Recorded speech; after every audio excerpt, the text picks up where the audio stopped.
भारत जोड़ो न्याय यात्रा का गुजरात में आज दूसरा दिन है। हमारे साथ कांग्रेस के नेता जयराम रमेश जी मौजूद हैं, उन्हीं से बात करेंगे।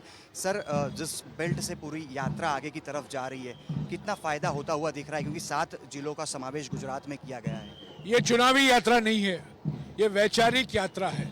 विचारधारा के आधार पर ये भारत जोड़ो यात्रा और ये भारत जोड़ो न्याय यात्रा निकाला गया है। आज हम यहाँ दोहाड़ और पंचमहल में रहेंगे। अगले 3 दिन के लिए हम गुजरात में हैं, उसके बाद हम महाराष्ट्र में जाएंगे। मणिपुर से हमने शुरुआत की थी 14 जनवरी को और 5 न्याय को लेकर भारत जोड़ो न्याय यात्रा निकला है।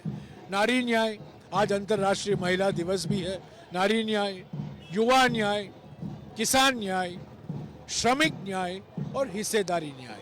अब तक कांग्रेस अध्यक्ष खड़गे जी और राहुल जी ने किसान न्याय पर गारंटी दी है, हिस्सेदारी न्याय पर गारंटी दी है और कल बांसवाड़ा में 5 सूत्री कार्यक्रम युवा न्याय को लेकर उसकी घोषणा हुई है। तो गुजरात में किस किस्म की घोषणाएं हो सकती हैं, क्योंकि अभी आने वाले और भी 2 दिन इस यात्रा यहाँ देखिए, ये सारे इलाके जहाँ से भारत जोड़ो यात्रा निकल रहा है, ये जल जंगल जमीन का इलाका है।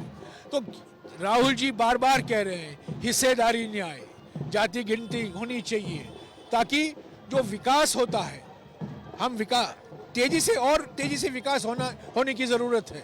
पर विकास की कीमत कौन चुकाते हैं और विकास का फायदा किसको पहुंचता है, यही तो बात है ना। आर्थिक विषमताएं बढ़ रही हैं, हमारा देश में विकास हो रहा है, जीडीपी बढ़ रहा है, पर फायदा किसको मिल रहा है? आर्थिक विषमताएं बढ़ रही हैं और आर्थिक विषमताएं बढ़ रही हैं, उसके साथ साथ सामाजिक ध्रुवीकरण भी बढ़ रहा है। तो ये हमारे समाज के लिए फायदेमंद नहीं होगा, ये खतरनाक होगा।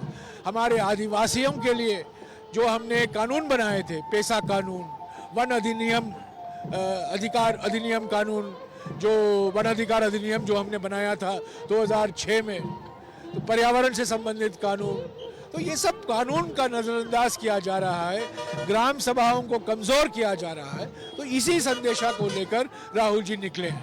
स्मृति ईरानी ने कल एक बयान दिया है जिसमें कहा है राहुल गांधी कौन सी सीट से लड़े, वो काम क्या है? बयानबाजी। हमारी पार्टी में एक प्रक्रिया है, सीईसी है, सर्वोच्च संस्था है, उसमें विचार होता है, विमर्श होता है और जो सीईसी तय करेगा वही अंतिम निर्णय होगा। राहुल गांधी भी कितनी बैठकों से चुनाव लड़ेंगे, क्या 2? देखिए, लोगों में उत्साह है। जब मैं भी गया था अमेठी, मैं रायबरेली में भी गया हूँ, वहाँ लोगों की मांग है, पर ये निर्णय प्रियंका जी लेंगी, राहुल जी लेंगे, सीईसी में बातचीत होगी, सीईसी अंतिम रूप देंगे। गुजरात में भी कब तक तो तमाम कुछ भी कहे। तो जयराम रमेश जो कि भारत जोड़ो न्याय यात्रा में मौजूद हैं, भारत जोड़ो न्याय यात्रा का आज दूसरा दिन है। स्मृति ईरानी ने जो बयान अमेठी और राहुल गांधी के चुनाव लड़ने को लेकर दिया था, तो जयराम रमेश का स्पष्ट कहना है कि स्मृति ईरानी का काम ही है बयान देना, सीसी द्वारा तय किया जाएगा और खास करके अमेठी की जनता चाहती है कि राहुल गांधी वहां से चुनाव लड़े। हालांकि आखिरी निर्णय सीसी और प्रियंका गांधी की तरफ से लिया जाएगा। दाहोद से कैमरा पर्सन प्रीतेश रावल के साथ अतुल तिवारी, आज तक।